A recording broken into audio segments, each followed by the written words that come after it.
Hello बच्चों, कैसे हैं आप लोग। तो चलिए आज हम लोग शुरू करने जा रहे हैं YDSC Young's double slit experiment का थर्ड पार्ट। जैसा कि आपको पता है, मैंने YDSC के अभी तक 3 वीडियो अपलोड कर दिए हैं, जिनमें से पहले पार्ट में मैंने YDSC सॉरी इंटरफेरेंस की मैथमेटिकल एनालिसिस अपलोड की थी। दूसरे पार्ट में मैंने आपको ये दिखाया कि फ्रिंज की लोकेशंस और फ्रिंज विड्थ के बारे में। थर्ड पार्ट मेरा जो वीडियो है उसमें मैंने आपको दिखाया है कि आप इफेक्ट ऑफ ग्लास सेट यानी कि फ्रिंज शिफ्ट के बारे में क्या क्या चेंजेस आएंगे। ये मेरा third and last theoretical video है YDSC में। इससे आपका YDSC पार्ट पूरा हो जाएगा, इंटरफेरेंस पार्ट पूरा हो जाएगा, जो कि 12th में वेव ऑप्टिक्स का एक बहुत बड़ा पार्ट है। 90% वेव ऑप्टिक्स में YDSC ही होता है। ठीक है, बेसिक कॉन्सेप्ट से ही प्रॉब्लम बहुत तरीके के होते हैं, उन पे हम बाद में बात करेंगे, राइट। और 11th में एक पार्ट होता है वेव मोशन, उसमें भी interference under the superposition of two waves एक कैटेगरी आती है इंटरफेरेंस, तो वो भी मैंने इसमें कंप्लीट करवा दी है, जो कि मेरा पहला वीडियो था। तो चलिए स्टार्ट करते हैं YDSC में थर्ड केस। आखिर और क्या क्या तरीकों से फ्रिंजेस में चेंज आ सकते हैं, फिर लोकेशन में क्या चेंज आ सकते हैं, वो आज हम रीड करेंगे। तो एक बार रिव्यू ले लेते हैं, हमने क्या लास्ट वीडियो में क्या पढ़ा था। तो लास्ट वीडियो हमने चेक किया था कि ये हमारे पास डायग्राम है, दिस इज फ्रिंज शिफ्ट।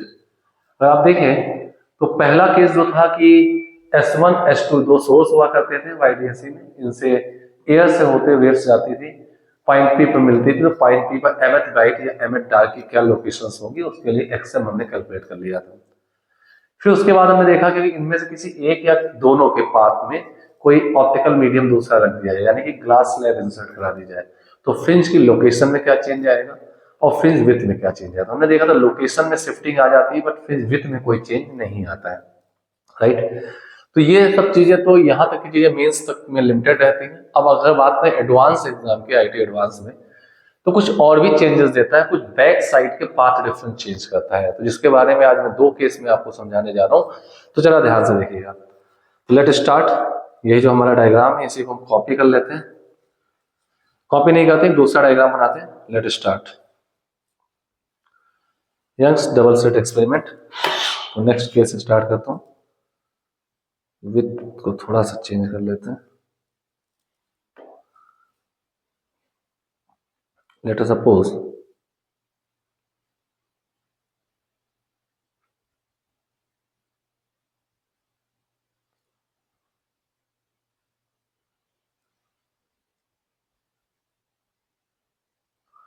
ये हमारे पास एक Z स्क्रीन है और ये Y स्क्रीन है।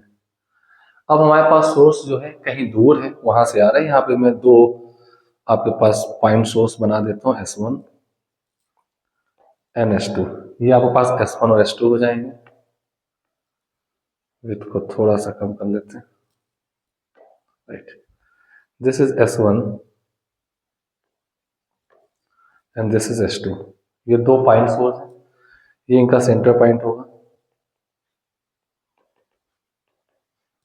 ये O पॉइंट होगा, this is O and this is O dash.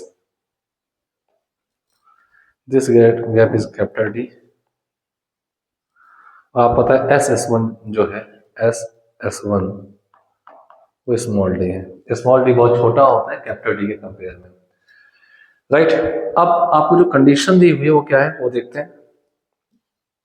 अब कंडीशन दी है कि यहाँ पे फर्स्ट स्क्रीन जो है, अगर मैं ऊपर वाला डायग्राम आपको दिखाऊं तो इस डायग्राम के कंपैरिजन में ये S1 S2 तो Y स्क्रीन दी हुई है, Z स्क्रीन जहाँ पे इंटरफेस पैटर्न ऑब्जर्व होगा, X स्क्रीन गायब है, यहाँ पे कोई पॉइंट सोर्स अवेलेबल नहीं है। सनलाइट आ रही है या कोई दूर डिस्टेंस पे कोई सोर्स रखा हुआ है। तो यहाँ पर कैसे लाइट दिखाई जाती है, कुछ ऐसे दिखाई जाती है। लाइट कुछ ऐसे आ रही है। लेट अस सपोज कुछ इस टाइप से मैं कलर चेंज कर दूं, लाइट का कुछ चेंज कर देते हैं इस टाइप से। लाइट कुछ ऐसे इंसिडेंट हो रही है इस टाइप से। Parallel beam of light in पे कुछ ऐसे इंसिडेंट हुए ये। अब ये 2 पैरेलल बीम ऑफ लाइट है, इनका हॉरिजॉन्टल से कुछ एंगल दिया हुआ है, सपोज अल्फा। दोनों का एंगल हॉरिजॉन्टल से अल्फा दिया हुआ है। ये ऐसे इंसिडेंट होती है। तो अभी तक अगर आप देखें ऊपर वाले डायग्राम में, फिर से मैं ऊपर वाले डायग्राम पे आता हूँ, इसमें S से S1 और S से S2 दोनों सेम डिस्टेंस ट्रेवल करके जाती है, तो बैक साइड कोई भी पाथ डिफरेंस नहीं हुआ करता था। सिर्फ स्क्रीन Y से स्क्रीन Z, देखिए स्क्रीन Y से स्क्रीन Z जाने पर दोनों की डिस्टेंस अलग अलग थी, तो एक पाथ डिफरेंस ये डिस्टेंस काउंट हुआ करती थी। फिर ऑप्टिकल डिस्टेंस कुछ आई थी ग्लास स्लैब रखने में, वो भी हमने काउंट कर ली। But back side screen X के बैक साइड दोनों का एक ही सोर्स से आई थी, तो उनका पाथ लेंथ सेम था, इससे पाथ डिफरेंस काउंट नहीं हुआ था। अब यहाँ पर इस आर्टिकल में बैक साइड भी एक पाथ डिफरेंस दिखेगा, और चलिए मैं दिखाता हूँ वो कितना होगा। जो फ्रंट साइड के पाथ डिफरेंस वो एज इट इज काउंट होंगे, जो कि आगे होंगे स्क्रीन एक्स और जेड के बीच में। अब स्क्रीन वाई के बैक साइड इसमें पार्ट डिफरेंस नहीं, लेकिन जो मैं आर्टिकल लेने जा रहा हूँ उसमें कुछ पार्ट डिफरेंस दिखेगा आपको। तो चलिए स्टार्ट करते हैं। ये अब आखिर इनमें पार्ट डिफरेंस कितना हो, ये बहुत दूर से आ रही है लाइट, ठीक है। तो इनके बीच का पार्ट डिफरेंस अगर हमें काउंट करना है तो मैं चेक कर सकता हूँ। अगर मैं यहां से ऐसे एक परपेंडिकुलर ड्रॉ कर दूं,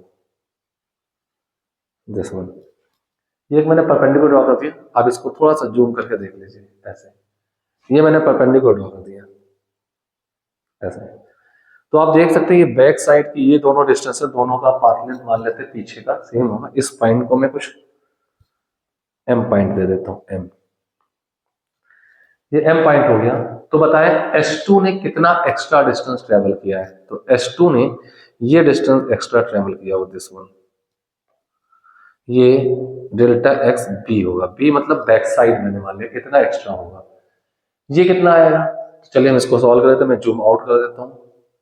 ये आपको डेल्टा एक्स बी कैलकुलेट करना है, कैसे आएगा तो मैं आपको दिखा देता हूँ। दिस एंगल इज अल्फा, ठीक है, this is 90 minus alpha and this is alpha, ये आपके पास ऊपर अल्फा आ जाएगा, ठीक है। तो अगर मैं ऐसे इसको बनाऊं एम S1 और S2, ये S2 डिस्टेंस होगी, ये S2 था, ये S1 था और ये था, इस टाइप से, ठीक है, राइट। S1 S2, सॉरी ये गलत हो गया डायग्राम, इसको हटा देता हूँ, डिलीटेड। इसी में जूम करके आपको दिखाता हूँ, ठीक है। अगर मैं आपको मान लूँ यहाँ पर थिकनेस कुछ और कम कर लेंगे, ये एंगल अल्फा है, ये 90 है, ठीक है, ये एंगल पूरा 90 हुआ हुआ, ये अल्फा है, तो this is 90 minus alpha and this is alpha.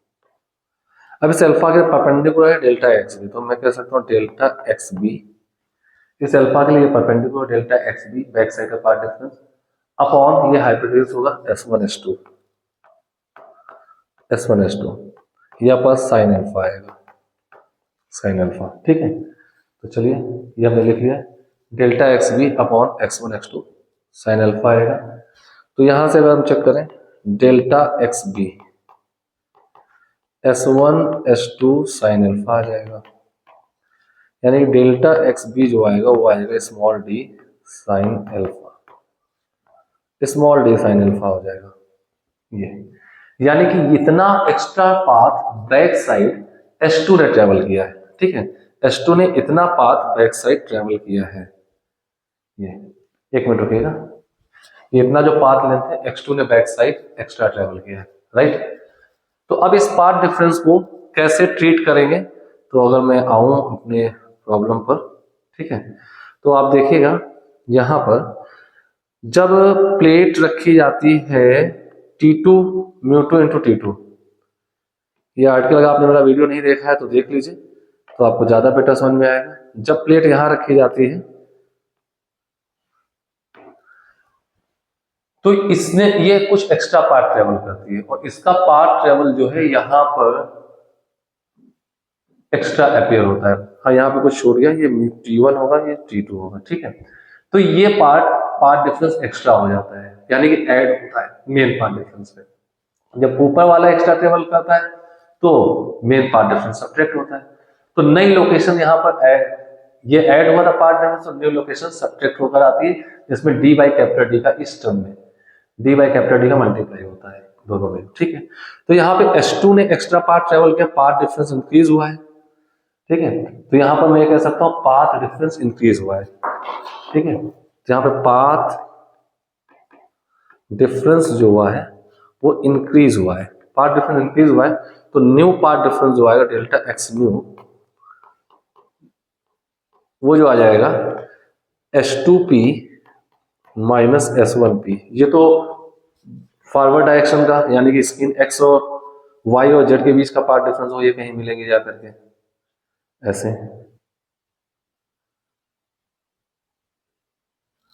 तो ये तो इनके आगे का पार्ट डिफरेंस होगा, दिस वन, ठीक है, ये path difference H2P minus S1P, right, ये वाला पार्ट हो गया, राइट, जो मैंने ये लिखा है, ये ओल्ड पार्ट डिफरेंस है। प्लस प्लस क्यों करेंगे, क्योंकि H2 ने यहाँ पे H2 ने एक्स्ट्रा पार्ट डिफरेंस टेबल किया, तो प्लस यहाँ किया जाए कितना, बैक साइड का part difference delta x B, तो आप पास न्यू पार्ट डिफरेंस आ जाएगा दिस वन, इसकी वैल्यू थी D X M by capital D, plus आप पास आ जाएगा डी साइन अल्फा, ये आप पास न्यू पार्ट डिफरेंस आएगा, नेट लिख दिया मैंने, न्यू पार्ट डिफरेंस, नया पार्ट डिफरेंस ये आएगा, ठीक है। अब न्यू पार्ट डिफरेंस ये, तो एक्स एम, एमएथ ब्राइट की new location, mth bright point P जहां पे ये मिल रहे हैं, इस पॉइंट पी पर अगर एमएथ ब्राइट बन रही है तो उसकी एक्सएम न्यू लोकेशन जो लिखी जाएगी वो इस फॉर्मूले से, एक्सएम इक्वल टू आ जाएगा M D lambda by D, ये तो ओल्ड पार्ट डिफरेंस कहाँ थी, प्लस जो यहाँ पे एक्स्ट्रा पार्ट डिफरेंस आया तो उस पार्ट डिफरेंस में हमें capital d by small d का मल्टीप्लाई करना है, तो capital d by small d into d sine alpha, तो x m new part value आ जाएगी m D lambda by D plus D sine alpha, या पास एमएथ ब्राइट की न्यू लोकेशन आ जाएगी,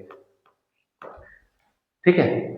तो ये इस टाइप से अगर आप देखेंगे, ये केस अगर आपका आता है रेज ऐसे आ रही है, तो इनको थोड़ा सा, ये वाला टर्म आपको शायद थोड़ा छोटा दिख रहा हो, मैं फिर से इसको बड़ा सा लिख देता हूँ, delta delta x B upon S1 S2 equal to sine alpha, तो डेल्टा एक्स बी आपके पास आएगा टी साइन अल्फा, ये नया पार्ट एक्स्ट्रा पार्ट डिफरेंस आ जाएगा, इस वाले टर्म को मैं डिलीट कर देता हूँ, ठीक है, ये आपके पास आ गया, राइट। तो बैक साइड ये पार्ट डिफरेंस था, S2 एक्स्ट्रा चला, फ्रंट साइड ये था, तो दोनों पार्ट डिफरेंस ऐड हो गए, नया पार्ट डिफरेंस ये आ गया। अब इसमें ऐसा केस भी हो सकता है कि जो ऐसे मैंने दिखाया है अप साइड से आ रही है, ऐसे ही डाउन साइड से जाए, इस टाइप से रेज जाए, वेव से जाए, तब क्या होगा, तो उस केस में same value d sine alpha ही आने का, अल्फा हॉरिजॉन्टल एंगल दिया है, लेकिन वो S1 एक्स्ट्रा चलेगा। चलिए मैं उसका भी डायग्राम बना लेता हूं, केस 2, पूरा डायग्राम नहीं बनाते, एक ही पार्ट दिखा देते हैं आपको, this is S1, this is S2, S1 S2, चलिए अब हम ले लेते हैं इस टाइप से वेव्स आ जाए,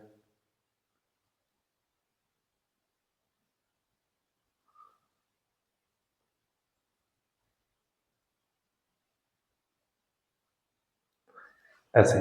अब इनका हॉरिजॉन्टल से बनाया हुआ एंगल अगर अल्फा है, तो इनका बैक साइड कितना पार्ट डिफरेंस होगा, किसने ज्यादा चला होगा, अब S1 ने ज्यादा चला होगा, कितना एक्स्ट्रा चला होगा, अगर मैं यहां से परपेंडिकुलर ड्रॉ कर दूं ऐसे, दिस इज 90 डिग्री, तो इनके बैक साइड के पार्ट डिफरेंस सेम होंगे, और ये जो पार्ट है यहाँ पे दिस वन, इस अल्फा को मैं यहां से हटाता हूं,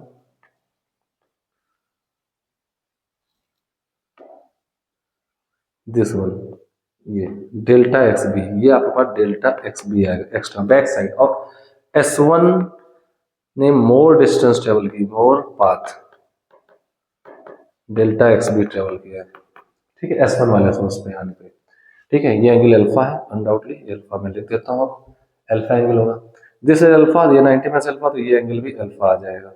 अब जा देखें, इसके लिए इस पॉइंट को M मान लें, तो डेल्टा एक्स बी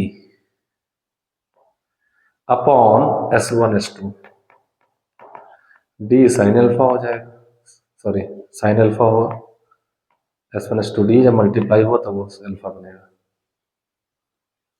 तो ये साइन अल्फा तो डेल्टा एक्स भी बैक साइड अभी भी डी साइन अल्फा ही आएगा, डी साइन अल्फा ये आ गया, डी साइन अल्फा। तो अब इस केस में न्यू पार्ट डिफरेंस जो होगा, डेल्टा न्यू पार्ट डिफरेंस,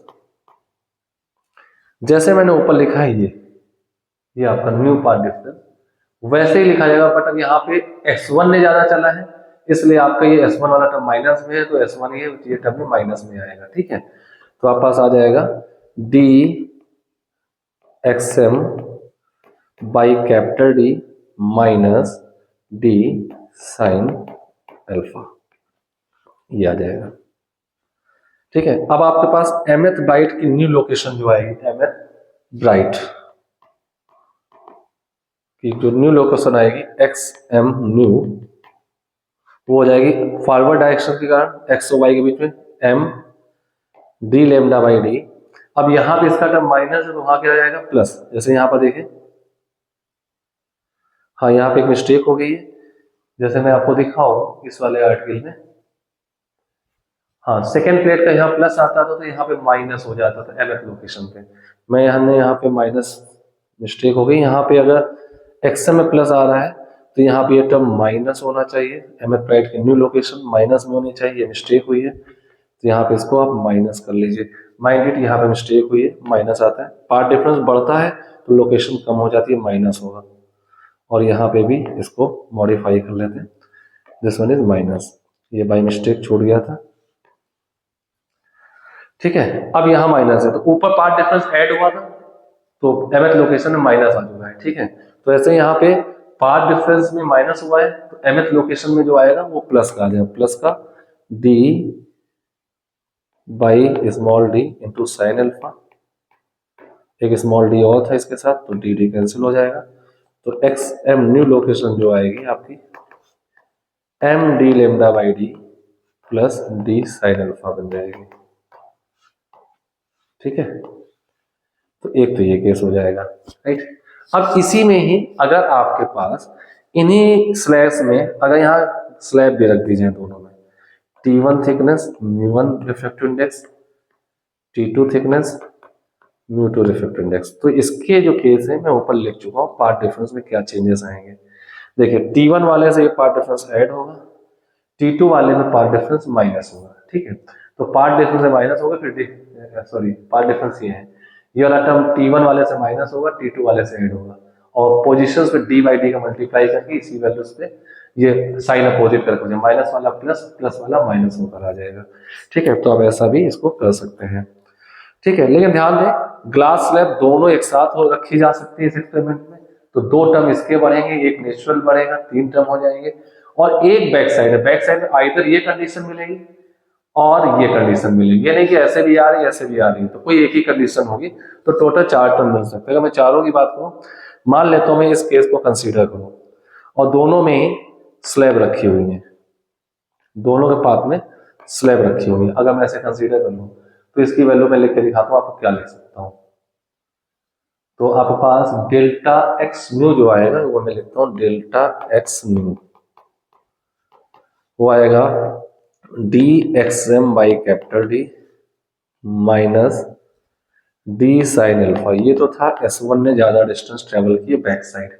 ठीक है, फिर माइनस में आएगा μ1 माइनस 1 इंटू टी, फिर प्लस में आएगा T1 प्लस में आएगा μ2 माइनस 1 इंटू T2, क्योंकि जो इसने एक्स्ट्रा ट्रेवल की होगी S2 वाले ने स्लैब के कारण, तो वो यहाँ पे प्लस में आने वाला है, ये देखिए, और जो S1 वाले ने ट्रेवल किया इसमें पीछे एक्स्ट्रा ट्रेवल किया इसमें, तो यहाँ माइनस आ रहा है, तो S1 वाले का डिस्टेंस भी इस वाले में माइनस आएगा, μ1 माइनस 1 इंटू टी होता है, राइट। ये आपके पास न्यू पार्ट डिफरेंस होगा, चार टर्म है, तो एक्सएम न्यू एमएथ बाइट की न्यू लोकेशन जो आएगी capital d by small d का मल्टीप्लाई हो जाएगा। ठीक है, तो ये आपके पास आएगा m D lambda by d minus capital d by small d multiply minus D sine alpha minus capital d by small d μ1 minus 1 into T1 plus capital d by small d μ2 minus 1 into T2, ये आपके पास result आ जाएगा। ठीक है। तो बहुत important चीज है, इनका बहुत यूज होता है, खासकर एडवांस में ऐसी प्रॉब्लम, इससे रिलेटेड प्रॉब्लम पूछी जाती है। पार्ट डिफरेंस एडवांस में जो प्रॉब्लम आती है तो कोई डायरेक्ट पार्ट डिफरेंस नहीं होता, आपको मैथमेटिक्स करके निकालना ही होता है। उस निकालने के लिए एक अच्छी मैथमेटिक्स लगती है, जुगाड़ लगते हैं, वो आपकी प्रैक्टिस पे होना चाहिए। ठीक है। तो ये एक बड़ा इंपॉर्टेंट प्रॉब्लम था, ये आप देख लीजिए। ये मैंने तब माना है जब S1 ने back side extra part travel किया है। अगर S2 ने back side extra part travel किया तो ये माइनस ना होकर के ये प्लस हो जाता, ये प्लस हो जाता, और ये यहाँ पे माइनस था तो यहाँ पे माइनस, फिर गलती हो गई है यहाँ पे, यानी ये माइनस था तो ये प्लस हो गया, यहाँ पार्ट डिफरेंस यहाँ पे प्लस होगा। मैं इसको डिलीट कर देता हूँ, sorry for that, each of time यहाँ पे माइनस की मिस्टेक हुई है मुझसे, इसको डिलीट कर देता हूँ, सेम साइन ले लेता हूँ। यहाँ पे प्लस होंगे, ये प्लस होंगे, और ये वाला टर्म माइनस होगा, तो जो पार्ट डिफरेंस में होता है ये माइनस होगा। माइंड इट, ये मुझसे मिस्टेक हुई है, आपसे भी हो सकती है, क्योंकि पार्ट डिफरेंस में इनके माइनस होंगे, फर्स्ट S1 के कारण, ये S1 के कारण माइनस होंगे, प्लस होंगे, तो ये साइन जब कन्वर्ट होंगे तो प्लस बन जाएंगे। ठीक है, जो प्लस था वो माइनस होगा, जो माइनस है वो दोनों प्लस हो जाएंगे, एक्शन जो की ये लोकेशन आ जाएगी। हाँ, इसी में ही अगर हमने S2 को बैक साइड पार्ट डिफरेंस लिया होता तो यहाँ पे माइनस आता, प्लेट वही रखी है तो इससे इनमें कोई चेंज नहीं आएगा। ठीक है, और ये वाला साइन प्लस हो जाता है, ये चेंज है, उनमें कोई चेंज नहीं आएगा। ठीक है, तो मैं आपको बता दूं, निगेटिव पॉजिटिव जब आ रहा है S2 में जब पार्ट डिफरेंस है, इसकी बात करूं, और निगेटिव जब आ रहा है जब S1 में पार्ट डिफरेंस बैक साइड है, ऐसा यूज कर सकते हैं। ठीक है, तो बहुत अच्छा इंपॉर्टेंट प्रॉब्लम है ये अपने आप में, आप इसको चेक कर सकते हैं।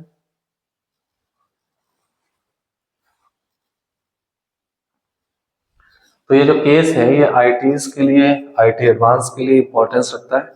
चलिए आप कुछ चलते हैं YDSE प्रॉब्लम सॉल्विंग टेक्निक, कुछ है YDSE में कुछ प्रॉब्लम आती है, उनके सॉल्विंग टेक्निक क्या है वो मैं आपसे बात कर लेता हूँ। पहला पॉइंट ये है कि अगर होल द सिस्टम को YDSE इनसाइड वाटर किया जाए, इनसाइड एनी लिक्विड किया जाए, लिक्विड यानी कि वाटर, अगर कि YDSE यानी कि डबल स्लिट एक्सपेरिमेंट को, ऑपरेटर्स को पानी के अंदर परफॉर्म किया जाए तो क्या चेंज आएंगे। तो मैं आपको बता दूं, पानी के अंदर परफॉर्म करने से लेमडा जो है एक न्यू लेमडा आ जाएगा। ठीक है, लेमडा बदल जाएगा, चेंज हो जाएगा, वो लेमडा बाई म्यू हो जाएगा। ठीक है, mu refractive index of liquid होगा, लेमडा बदल जाएगा, बाकी V0 यानी सेंटर बैट की लोकेशन में कोई चेंज नहीं आएगा। हाँ, फ्रिंज विथ होता है D लेमडा बाई डी, तो फ्रिंज विथ भी बदलेगा, ये चेंज हो जाएगा, लोकेशन अनचेंज रहेगी, लोकेशन अनचेंज होगी, किसकी, ओनली फॉर सेंटर बाइट की, फर्स्ट बाइट की लोकेशन बदल जाएगी, क्योंकि सेंटर बाइट से फर्स्ट बाइट के बीच का गैप जो है फ्रिंज विथ है, तो वो कम हुआ है तो थोड़ा पास हो जाएगी। ठीक है ना, तो ये चीजें चेंज हो जाएंगी। क्लियर है, तो पहला केस ये था कि अगर पानी के अंदर किया तो क्या क्या चेंजेस आ सकते हैं। दूसरा एक बहुत important problem, very important problem, very important problem है। ये प्रॉब्लम क्या कह रही है सुनिएगा, आपसे बताया जा रहा है इन YDSE, इन YDSE बहुत इंपॉर्टेंट प्रॉब्लम, ध्यान दीजिएगा, in YDSE if D equal to 3 lambda, D आप समझ रहे हैं, जो YDSE एक्सपेरिमेंट होता है उस एक्सपेरिमेंट में आपके पास दो स्लिट्स होती हैं S1 S2, जिनसे निकलने वाली वेव्स आगे किसी थर्ड स्क्रीन में जाकर इंटरफेरेंस पैटर्न क्रिएट करती हैं। ठीक है, तो इनके बीच का ये गैप D है, ये सेंटर पॉइंट होता है वो। ठीक है, ये गैप D है, D 3 लेमडा दिया है, तो आपसे पूछा find numbers of bright fringes observed on screen, screen में कितने ब्राइट फ्रिंज मिलेंगी, numbers of bright fringes observe on the screen, ये आपको बताना है। तो चलिए सॉल्यूशन कर लेते हैं। अब जैसा कि हम जानते हैं कि अगर ये यहां से चलेंगे थीटा एंगुलर लोकेशन पे कोई mth ब्राइट मिलती है यहाँ से थीटा पर, तो ये mth ब्राइट है, यहाँ पे mth ब्राइट हमें दिखाई दे रही है, ठीक है। तो अगर ये थीटा लोकेशन, यहाँ पे पाथ डिफरेंस जो आएगा, पाथ डिफरेंस अगर आपको नहीं पता क्या निकल के आता है तो मैं आपको बता दूं, पाथ डिफरेंस हमारा बैक साइड में निकाल रखा है इंटरफेरेंस के सेकंड वीडियो लेक्चर पे, यानी YDSC का फर्स्ट वीडियो लेक्चर होगा। डी साइन थीटा होता है पार्ट डिफरेंस, जहां थीटा ये लोकेशन है, ठीक है। तो path difference D sine theta है। फॉर ब्राइट फ्रिंज की बात करूं तो path difference D sine theta जो होगा, पार्ट डिफरेंस होता है M lambda, path difference M lambda होता है। एम फ्रिंज का ऑर्डर है, यानी कि फ्रिंज का नंबर है। तो अगर मैं एम निकालूं तो एम आपके पास आ जाएगा D by lambda into sine theta. अब क्योंकि डी आपको दिया है क्वेश्चन में 3 लेमडा, देखिए मैंने ऊपर मेंशन कर रखा है 3 लेमडा, तो जब ये 3 लेमडा दिया है तो आप यहाँ पुट कर दो तो एम की वैल्यू आ जाएगी 3 sine theta. 3 lambda upon 3 lambda cut जाएगा, 3 साइन थीटा। जैसा आप जानते हो कि साइन थीटा की मैक्स वैल्यू प्लस माइनस 1 होती है, ठीक है। तो एम आपके पास आ जाएगा प्लस माइनस 3, प्लस माइनस 3। इसका मतलब क्या हुआ? इसका मतलब हुआ 0 1 2 3 -3 -2 -1। ये आपके पास नंबर फ्रिंजेस दिखाई देंगे आपको 1 2 3 4 5 6 7, 1 2 3 4 5 6 7, यानी 7 फ्रिंज आपको दिखाई देंगे। ये फ्रिंज का नंबर है, 7 फ्रिंज आपको दिखाई देंगी, लेकिन ये गलत आंसर है। अब आप कहें गलत क्यों है? आप जरा ये बताएं, ये -3 कब मिलेगा और ये साइन थीटा वैल्यू +3 कब मिलेगी? ये m की वैल्यू +3 तब मिलेगी जब sine theta m equal to +3, तभी मिलेगा इस फॉर्मूले से, यहां से जब साइन थीटा तुम्हारे पास होगा +1 होगा, थीटा इक्वल टू 90 डिग्री पे, थीटा इक्वल टू 90 डिग्री पे। तो आप देखें यहां पर ये 0th मिलेगी, ये फर्स्ट होगी और ये सेकंड होगी, और थर्ड आपको नहीं दिखाई देगी। थर्ड जो होगी वो इन्फिनिटी पर होगी, क्योंकि ये थीटा को 90 होना होगा, थीटा को 90 होना होगा। तो थर्ड के लिए थीटा को 90 होना, फर्स्ट सेंटर दिखेगी, फर्स्ट दिखेगी, सेकंड दिखेगी, थर्ड के लिए थीटा को 90, जैसा कि मैंने नीचे मैथमेटिकली प्रूफ किया है, ठीक है। ऐसे ही डाउन साइड में -1 -2 और -3 के लिए नीचे, इसके लिए इस साइड आपको थीटा को 90 होना हो तो इन्फिनिटी में होगी। तो आप ये दोनों फ्रिंजेस को नहीं देख पाएंगे, तो आपके पास टोटल बच गई 1 2 3 4 5। तो 7 is your wrong answer. 7 fringes नहीं दिखाई देंगे आपको, सिर्फ कितनी फ्रिंज दिखाई देंगे? ओनली 5 फ्रिंज आपको दिखाई देंगे, and that become your correct answer. ये आपका एक करेक्ट आंसर हो जाता है। ओके, तो आई होप सो कि मैंने आपको यहाँ पे 2-3 प्रॉब्लम सॉल्विंग टेक्निक दिखाई है, बट एडवांस लेवल बहुत अच्छी प्रॉब्लम आती है, इतनी आसान नहीं होती है। ये वाली प्रॉब्लम भी आई हुई प्रॉब्लम जो मैंने भी आपको दिखाया, नंबर ऑफ फ्रिंजेस ऑप्टेट करने का बहुत छोटा सा कॉन्सेप्ट था, ठीक है। तो कीप ऑन वॉचिंग, कमेंट करके बताएं आप सीख पाए या नहीं। जितना मैंने इंटरफेरेंस आपको बताया है, इस बात की गारंटी है आप मेंस या एडवांस एग्जाम मिला करके 2 से 3 प्रॉब्लम आपको इन 4 वीडियो से मिलने वाले हैं, इन कॉन्सेप्ट को अगर आप बहुत अच्छे से पढ़ लेते हैं। तो डोंट मिस योर चांस, इनको अच्छे से पढ़िए, चारों वीडियो को देखिए, और उससे रिलेटेड कोई भी क्वेश्चन आता है आप मुझे एज ए कमेंट पोस्ट कर सकते हैं। I will reply as soon as possible. Okay, thank you, keep on watching, keep learning and stay tuned.